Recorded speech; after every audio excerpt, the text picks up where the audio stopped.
Well, good morning, everybody. I wanted to start off with just kind of a look here across the Atlantic Ocean at the wind field near the surface yesterday and the what's called total precipitable water. That's just, again, how much juice is in the atmosphere for rainfall. And I'm going to use this to kind of tell you where I'm going to go with this forecast video. We're going to talk about the hurricane season and what's going on across parts of the Atlantic. I want to get into some of the drier air that's moving its way through the midsection of the country, although it's very, very smoky with a lot of this air. We'll talk about that. I want to think about this upcoming August pattern. A bit of a monkey wrench thrown into my thought process when I got home last night. First of all, I want to thank Matt for covering for me for 3 straight days while I was on travel for work. And but getting home and looking at all of this again and just examining it after talking with folks both in Omaha yesterday and in Georgia and Florida earlier in the week, I had to restructure my thinking about what's going on. So you've just been staring here at the Atlantic Ocean, and I want to take a look at a couple things. Look at this intrusion of drier air here. Now that's common, okay, to have that. But the activity that's leaving, the boundary between, the rainforest, the Sahel, and the Sahara, is just quite interesting. There is a lot of dust in this air, which we'll take a look at in a few minutes. But the waves that are leaving here are really struggling to fully develop into anything, meaning that the start of this hurricane season has been relatively benign, and we need to think more about that in a few minutes. Secondly, the pattern that's going across the United States with the drier air that's coming into this area. We're going to look at the setup for this as we get out here into the open Pacific. I've got some interesting things changing, not only from Eastern Hemisphere versus Western Hemisphere, but Northern versus Southern. There's some interesting behavior. And if you just look across, parts of the tropical Pacific, we have multiple waves, 1, 2, 3. And I think there will be a lid coming off of the tropical activity here in the near term while it's going to suppress the Atlantic in the near term. These trade winds are quite strong. This is this whole narrative about, fall and winter weak La Nina conditions. We need to monitor very carefully as we go forward into fall for systems like this one, tropical systems that go up toward China and Japan that can recurve into the North Pacific that can really throw off the pattern in August, September, and October. So that's another wild card we're going to be talking about. And I want to really figure out why the trade winds are behaving the way they are over in Indian Ocean. And what I mean by that is this. This is interesting. Seeing it so strong and anomalously strong in this direction. This is really affecting the Indian monsoon this year, which again, if you ask me to pinpoint where the birthplace of weather is on Earth, like where is it stirred up the most? It's a big continuous system, but where's it born out of? It's going to be the Himalayas, and it's going to be, this part of, what we call in the MJO, it's called the Maritime Continent, but it's Indonesia and the surrounding island archipelago here. This is 2 fascinating places on Earth where a tremendous amount of heat and momentum are released in the atmosphere or transformed in the atmosphere. Okay, but I got to take you over here. This was interesting. We thought yesterday that if you kind of zoom in here, this would be the Red Sea, the Persian Gulf, the Arabian Gulf here. So, for example, Dubai is right in this particular area. Well, if you look in here closely, yesterday afternoon, coming off of the Indian Ocean, funneling into this area was just a tremendous amount of extremely juicy air. Now, this is Pakistan. This is an incredibly hot desert place, but along the coast, they are influenced by tropical air. And yesterday morning, there were extremely high temperatures at an airport. I'm going to show it to you on Google Maps so you can kind of see it here. That airport is right here on this broader island. It's a smaller airport in this area. But, when we get down there and look at it, nice and close, this is the one we're talking about. And there's a weather station there, and that weather station had what we think is a faulty hygrometer, which measures moisture. And with all of the moisture that was coming in there, the value that it measured was 72, let me say that again, 97, not 72, 97 degree dew point temperature with 104 degree air temperature. Now, if you use the formula for calculating the heat index, that would have broken the world record for the heat index, scorching it at 180 some degrees. And of course, that's almost unfathomable for me to think about. But yeah, it turns out that we're not sure that it really did break, and we're gonna, more investigation will have to happen here to figure that out. But I thought you might find that interesting. Now, I mentioned this a moment ago. I'm still just perplexed. This has been an interesting monsoonal season, given that the dominant flow has come from this direction across India. And as I was thinking about this, I wanted to pull up this is the India Meteorological Department. And as we think it through, I just wanted to show you a couple of maps just in case you're interested in the monsoon. So this is actual precipitation since June 1 to August 1st.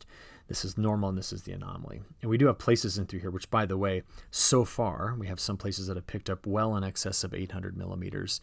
So just for some perspective, that's like 30 plus inches of rainfall just in the last 2 months in this area. And there's going to be more. The monsoon goes quite late.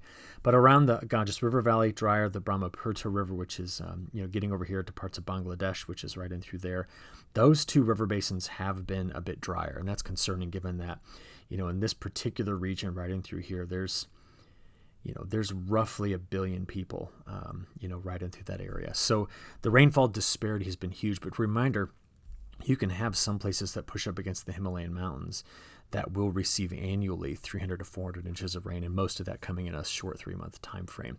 The Indian monsoon is absolutely fascinating overall. Since we're talking about world stuff, just to start off here, I just want to point out that the World Meteorological Organization did certify yesterday. This kind of hit the meteorological news. They certified that the longest lightning strike that they've ever observed, this was observed with satellite, was back in 2017, and it was 829 kilometers long. Now, this is not what it looked like. This is just this is what happens when you take multiple pictures of lightning and then you stitch them all together. That's what's going on here. So it's like almost like a time lapse, if you will. But down here, they have a picture of it from satellite. There it is. It started, well, actually, I don't know where it started. Did it start in Missouri or started? I imagine it started up here. But the entire length of this 515 miles, 829 kilometers, a single set of strikes that were all interconnected. And just amazing to be able to see that. So I don't know. I just wanted to start off with a couple of neat things that we were watching internationally and get down to this. Right, this is our latest radar animation going up to early this morning. We saw huge storms on the Front Range of the Rockies. We saw flooding that hit parts of the Northeast yesterday. Storm complexes throughout the parts of the South. But a lot of the Midwest, Upper Midwest, Great Lakes, we got into some much drier conditions, although it was very, very smoky air that came through. There are questions about the strength of the monsoon going into August. This would be the North American monsoon. I showed you the Indian monsoon a moment ago. We need to take a look at how the month of July finished up on precip to gain some context into the August forecast, because I'm very unsettled about it, as I mentioned a few moments ago, and I'll make a case as to why that is. But since we were talking about lightning, let's just see where some early morning lightning strikes are. Again, if you've never been to this site, it's called blitzertongue.org. It's one of my favorites. We're going to be watching for very heavy rainfall off the Carolina coast going forward. Much drier conditions in the Midwest. We're going to watch more storms blow up along the Front Range of the Rockies, and we'll kind of see where this whole pattern is going to take us here in the near term. But speaking of near term, look at the last 72 hours of total accumulated precipitation across the country. And we've had, again, locally very, very heavy rainfalls. Some of them just in areas I've been here throughout parts of the Midwest. I wanted to kind of zoom in here on a couple of areas, though. In the Northeast yesterday, we had large storms, many producing strong straight-line wind. And as you can see, several 2, 3, 4-inch rainfall events that came out of these storms that kind of dotted throughout the Northeast. And this is where Matt had mentioned we had the flood risk. Coming back to the Midwest, though, I want to take note of just once again how wet this particular corridor has been. And it's not just been in the last 72 hours, but I mean this is, when you think about the Corn Belt, this is kind of some of the most prime acres in the entirety of the Corn Belt, like this region right in through here. And that's not to exclude anybody, but we're just talking about the density of the crop, and we've been putting quite a bit of rainfall down on that. So it brings me to kind of a national picture here, just to kind of put this together for the second half of the month of July. We watched drought expand with incredibly hot conditions across parts of the South, around the Red River Valley, most of Texas, getting into Oklahoma, Arkansas, along the Delta region here. Drought expanded in parts of, well, I should just say it was been drier than normal in parts of the Northeast. I'm calling this more of a flash drought scenario just because of the nature of the heat that came along with this. When you look out here into this part of the Four Corners states, this is missing data. I just toss in a dummy value of minus 10,000 whenever they don't fill in the data. But I have big questions about the monsoon and its apparent lack of support in the forecast models after what we've been talking about for months we thought would be a pretty decent monsoonal setup this year. I did want to take a closer look again at the Midwest, just because I spent a lot of time moving through here the last couple of days. And again, we find limited areas in the Midwest of very dry conditions. Now, that doesn't take anything away from parts of central Wisconsin or the patchy drought that's still in parts of Michigan, or what's going on farther to the south down here. But I just wanted to illustrate again how stormy of a corridor this has been overall. It's been pretty nasty, though. The last week, we've talked at length about the potential damage from the straight line wind event early in the week. I wanted to show you the hail side of this. This is a national map of hail for the last 7 days. And if we kind of zoom in here on the north central United States, I mean, we've had some large hail that's moved through parts of the Dakotas into Minnesota and Iowa, just as a couple of examples here, continuing to tear up some acres. But when we look back on July of 2025, the heat will be mentioned, but so will the rain. And we're going to have to figure out, how this rainfall pattern affected some of our larger crops. So just as an example, flooding in the mid-Atlantic. We had the early month flooding down here, the tragic flooding down in south central Texas. Repeated rainfall events in a corridor that looks something like this, with the epicenter of the heaviest rain coming out of Nebraska, Iowa, southern Minnesota, northern Illinois. We watched drought expand throughout the Four Corner states in pockets of the Northwest, although at times we were able to bring some storms in through this corridor. And most of Montana has been wet as well. A lot of cloud cover and a lot of precipitation across that section of the country. So I find this map instructive to just think about July, because we tend to take our historical records about the weather and just break them up into months. And you know that the atmosphere doesn't care that we have a calendar like that. But I just want to remind you that that's what the data will look like going into the system. All right. Soil moisture-wise, this is where we currently stand. We've watched more dry conditions throughout the Willamette Valley. We've been drier in the interior of the Intermountain West despite a lot of thunderstorm activity. There are still pockets in Colorado, Kansas, Oklahoma, especially right in through here, that's been very, very dry. And I've got better news for the rainfall deficits that have been down in southern Georgia and Florida in the coming forecast. But just, I mentioned a moment ago, see the dryness in parts of Michigan really showing up there. But there's a lot of saturated soil in between all of this. And overall, we've watched the drought monitor continue to shift more of its emphasis toward the west with time, eating away at some of these pockets of drier conditions across the rest of the country.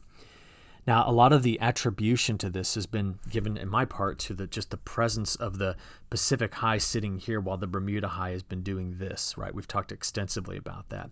A lot of warm water continues to push into the Gulf of Alaska, and I think that's going to influence this precipitation pattern going forward.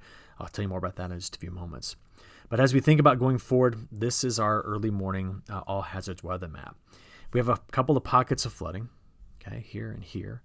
We've got some red flag warnings, Snake River Valley, throughout the Four Corner states, and it's still extremely hot down south. Now, I'm going to be honest with you, I'm not used to this kind of heat, but the conference I spoke at earlier in the week was down at Amelia Island near Jacksonville.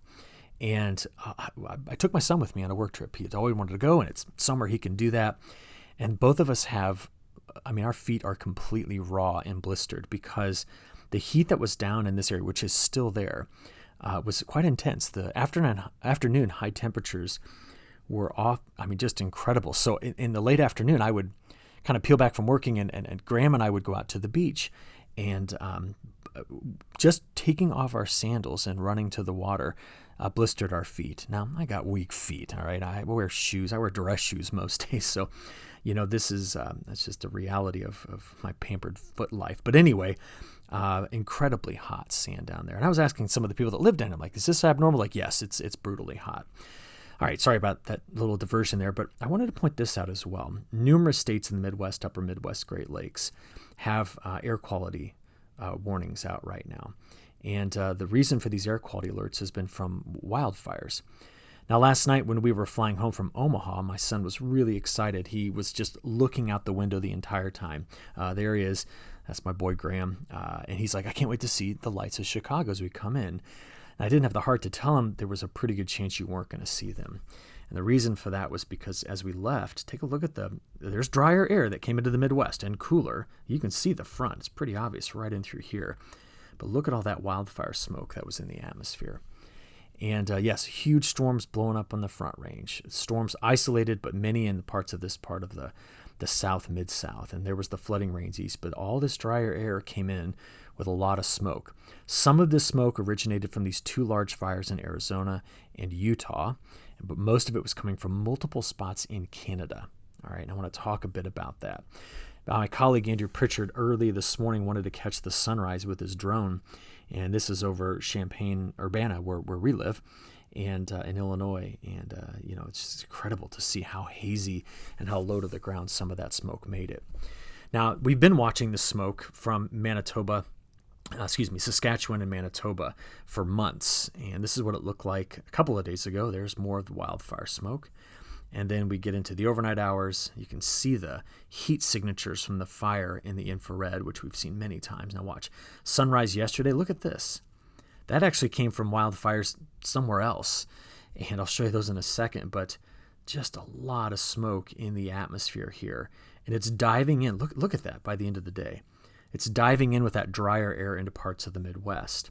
Now, to show you the smoke that's elsewhere in Canada, I've got to switch views. That GOES 16 view does not capture, northerly latitudes well because of the obliqueness at which it hits the land here. The GOES 19, is focused on the equator, so it doesn't see the northerly latitudes or the southerly very well.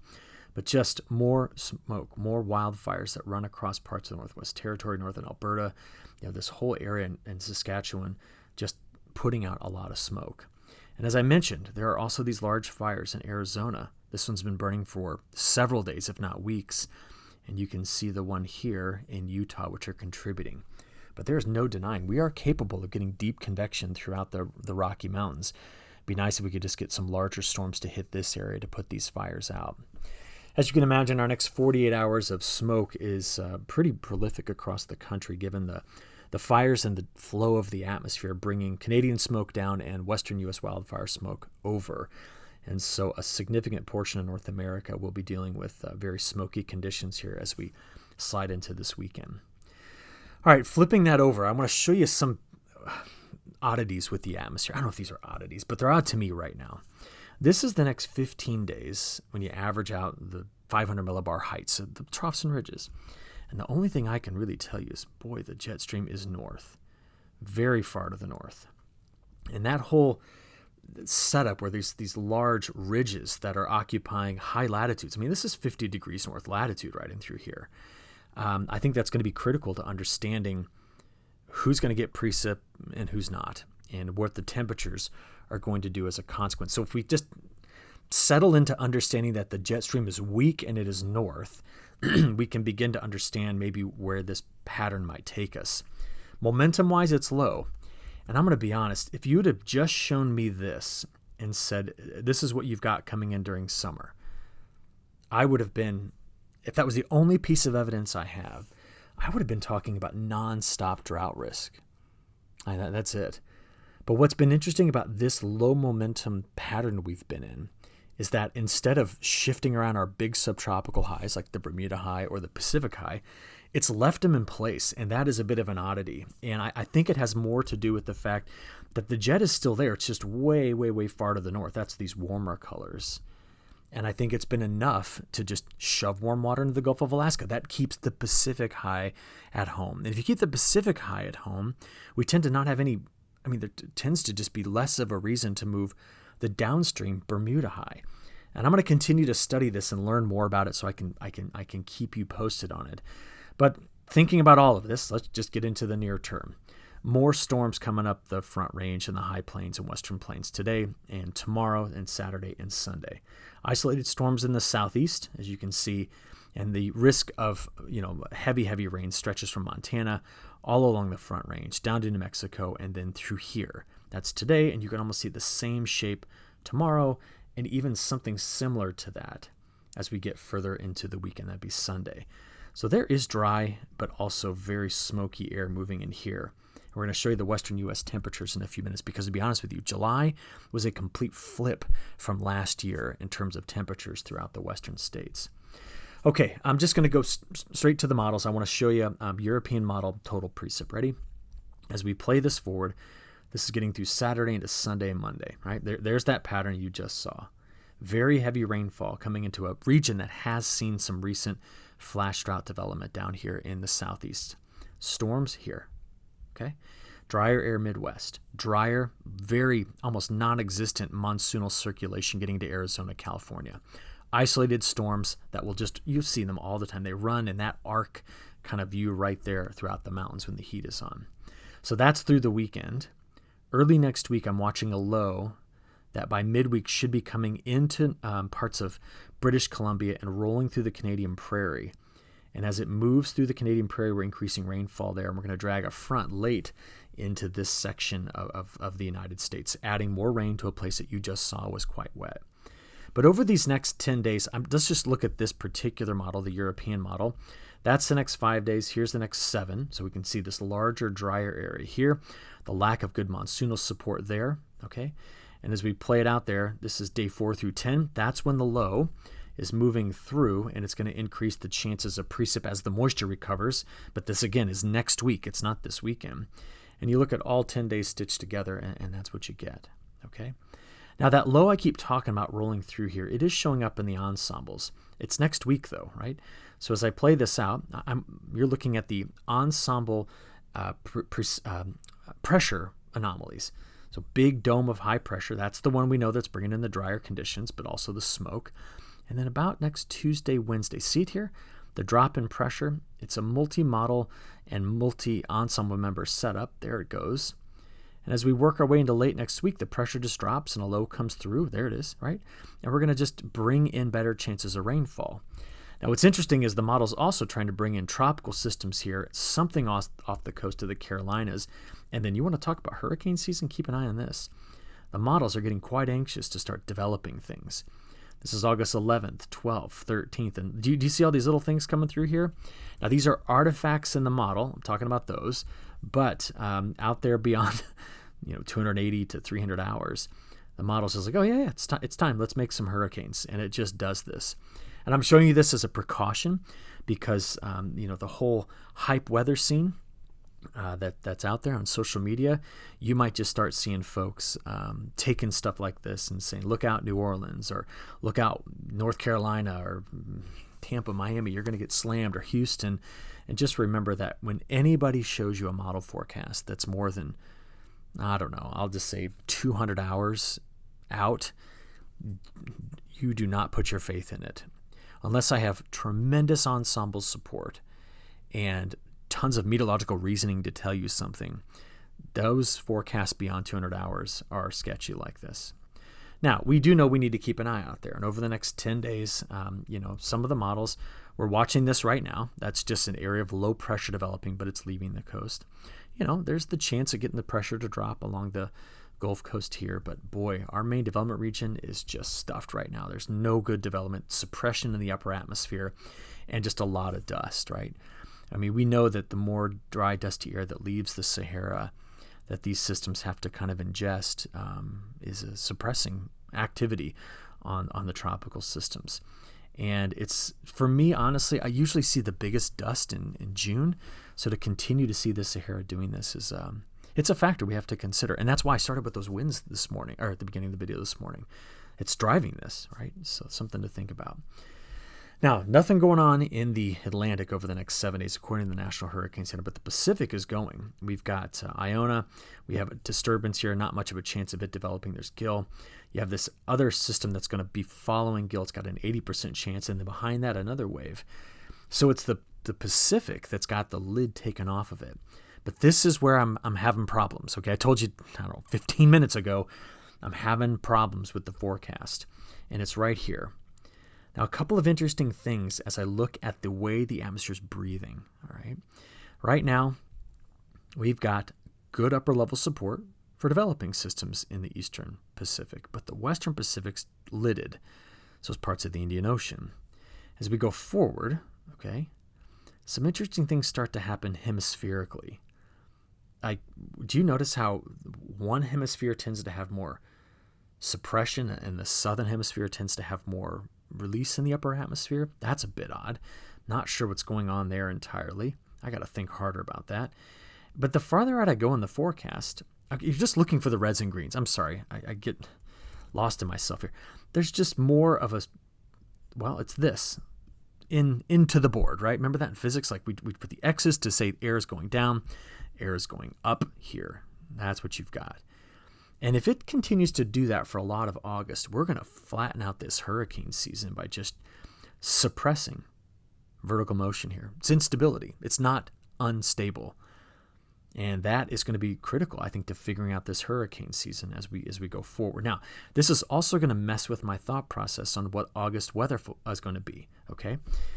But in the near term, we're still, what are these next 2 weeks doing?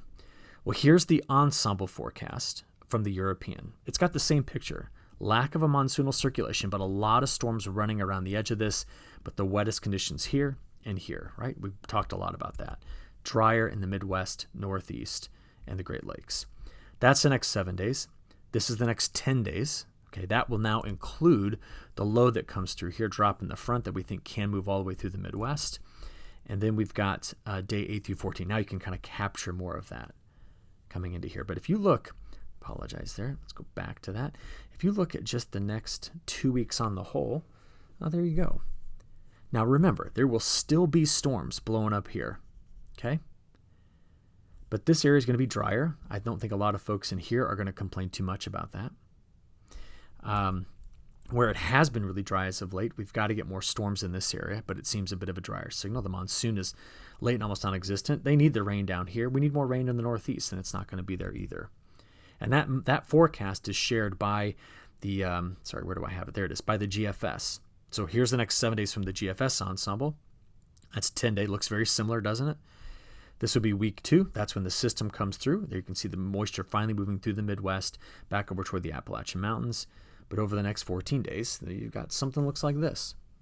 All right, you can't argue that the models are too far out of agreement with one another. It's beyond this that I got to spend the weekend thinking this through. So let's get temperatures real quick. Behind the front, yes, drier and cooler air that's moved in. This has been a part of a 2-day drop in temperatures in some of these areas. But July on the whole looked like this in terms of temperature ranks. I bet you didn't expect that, right? Now, we knew that the West Coast was cool, right? Very cool along the coast where the marine stratocumulus layer continued to just invade on the coastal regions. But the center part of the U.S., yeah, you got really hot at the end of the month, but on the whole, you measure it, it's near average or even on the cooler side of the distribution. Now, the southeast, up the East Coast, it was a hot July on the whole. But, what are we looking at? Top 5, top 10 in the last 133 years? My friends in the Midwest, we've been complaining about the heat. We can't. I'm sorry. It's been so much hotter in the past. But it's those overnight lows we have to continue to think about, and this is what they look like for July. And I was talking with a girl yesterday from Ohio while I was over in Omaha, and she just continued to confirm that there has been significant issues with the crop into this area. Again, mainly a corn and soybean crop here. There's other specialty crops grown in Ohio, but the early season cool and the mid-season heat has got their crop looking pretty rough, and we cannot ignore that this is a significant part of our total productivity for the Corn Belt here. So something that continues to needing to be discussed and understood. It was also very hot along, so much of the Mid-Atlantic and up into the Northeast. Now, that's all changed today. Look at the temperature. We've squashed all the hottest air to the south. And much cooler and, again, drier air has moved in. California, you're still not hot. Through Saturday, getting into Sunday. Look at this cool weather off on the West Coast. From Saturday, we've got heat here Sunday. But going forward, that's Monday, Tuesday. Now some heat starts to come back into the plains. Look at this. All along the Front Range, way hot. Temperatures getting up above 100. That's going into Wednesday, Thursday. So yes, we watch heat kind of build in like this, but much of the rest of the country cool. And it's not until you get to next Wednesday, Thursday that the Central Valley starts to heat up again. So where's it going from there? Now, the models keep doing this, right? Next 5 days, all right, that made sense. We just saw that. Day 5 through 10, trying to bring some heat in. I think it's simply a response to the fact that the best flow is way up into Canada, that northward retreated jet. And that's day 10 through 15. Trying to bring in much more mild air across, I shouldn't say mild, that's a confusing term, much warmer than average air across much of North America here. What I'm unsettled about, what is just not making any sense to me are these things. We've watched in the last week very, very hot water move all the way up against the west coast, much warmer than normal. This is an important factor, not only now, but over the next 30 years, how often this particular part of the Pacific Ocean gets this warm. It's ruining an index we've used for a while called the PDO. It is now an index I don't trust much, only because of how systematically warm the North Pacific has been. But what I'm concerned about is how the trade winds versus the jet stream winds are all interacting with the MJO. Now, what did we talk about for most of this month? Oh, the MJO was over here and it's going to move. It's going to try to come over into phase 1, 2, 3. And we cautioned that phase 1, 2, and 3 tend to have a certain flavor in the atmosphere. And now we're back to this. The newest ensemble average, all the way through mid-September, all this color shading here is suppression in the atmosphere. And that's Central Pacific all the way over to the Atlantic. Okay? The best rising motion is here, and that's MJO phase 3-4. Now, that is the European model's forecast. Okay, so I'm looking for model consistency here. In other words, it's saying put the rising motion there, some of it over Africa, suppress this. Got it? That's kind of what this map is saying. All right, if it's doing that, then this is what, the historical seasonal regression maps look like. So that would tell me to tell you, keep the jet stream way up here to the north, okay? And broader ridging into this section of the country. Okay. That should activate the southwest monsoon. That should send storm track into Canada. And we should expect to be hotter, drier in here, if that's the case. That's what MJO phase 4 does. If you get stuck in phase 2, this is a major, major drought signal in the midsection of the country. Versus, phase 6 or 7, that's the opposite. That's a cool August here, hot along the west coast. And I'm telling you, the models are trying to drop it there. That's what we've got. So to finish this up, this is the new forecast for the month of August from the European model. And very weak monsoon. Okay, see that. There will be isolated storms there. It's got this area stormy. It's very wet to start off the month there. That's what's biasing this. And we know there's a dry signal at the beginning of the month here, but does it last? Does it just keep going? The GFS looks like that. It's got a more active monsoon. But I'm so confused by this because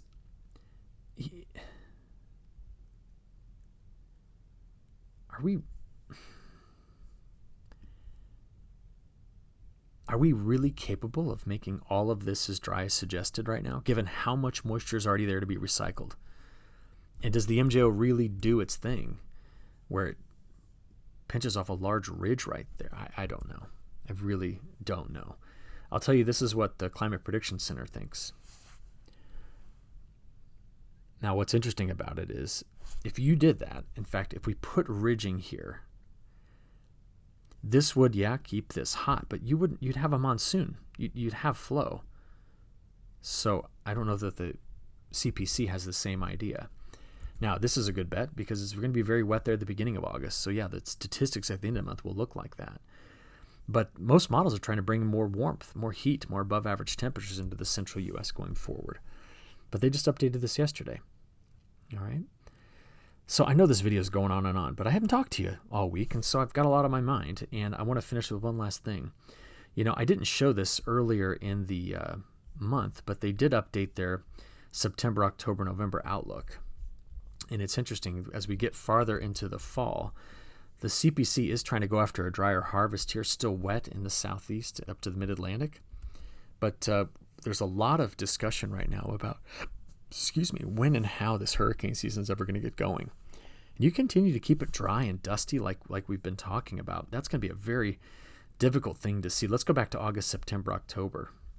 I think this is just biased to right now, but I'm not sure. So I'll just put this out there. If this hurricane season gets going, it's going to be a back half season because you put this much suppression in the atmosphere, you will, no matter what, it's going to try to do something at the beginning of September. The atmosphere will. It just will do that despite, the dynamics. But this isn't one of those seasons that's shaping up to just have me start ringing the alarm bell right now and saying, okay, look out, look out, look out. All right, so appreciate this. We make these videos, and a lot of it's just the stream of consciousness, but I appreciate all of you that watch, and have a safe weekend, and we'll just talk on Monday. Thanks.